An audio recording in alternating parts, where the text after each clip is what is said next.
अकबर बीरबल, हरे घोड़े की कहानी।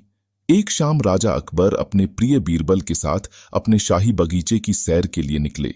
वह बगीचा बहुत ही शानदार था। चारों ओर हरियाली ही हरियाली थी और फूलों की भीनी भीनी खुशबू वातावरण को और भी खूबसूरत बना रही थी।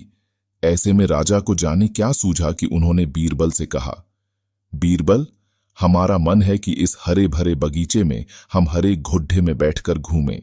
इसलिए मैं तुम्हें आदेश देता हूं कि तुम 7 दिनों के अंदर हमारे लिए एक हरे घोड़े का इंतजाम करो।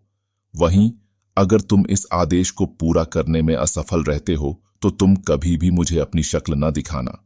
इस बात से राजा व बीरबल दोनों वाकिफ थे कि आज तक दुनिया में हरे रंग का घोड़ा नहीं हुआ है। फिर भी राजा चाहते थे कि बीरबल किसी बात में अपनी हार स्वीकार करें। इसी कारण उन्होंने बीरबल को ऐसा आदेश दिया, मगर बीरबल भी बहुत चालाक थे।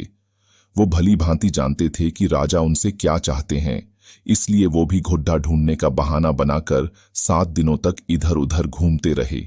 8वें दिन बीरबल दरबार में राजा के सामने पहुंचे और बोले, महाराज, आपकी आज्ञा के अनुसार मैंने आपके लिए हरे घोड़े का इंतजाम कर लिया है, मगर उसके मालिक की 2 शर्तें हैं।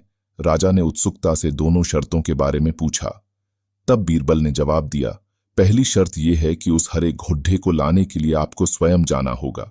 राजा इस शर्त के लिए तैयार हो गए। फिर उन्होंने दूसरी शर्त के बारे में पूछा। तब बीरबल ने कहा, घोड़े के मालिक की दूसरी शर्त यह है कि आपको घोड़ा लेने जाने के लिए सप्ताह के 7 दिन के अलावा कोई और दिन चुनना होगा। यह सुन राजा हैरानी से बीरबल की ओर देखने लगे। तब बीरबल ने बड़ी सहजता से जवाब दिया, महाराज, घोड़े का मालिक कहता है कि हरे रंग के खास घोड़े को लाने के लिए उसकी यह खास शर्तें तो माननी ही होंगी।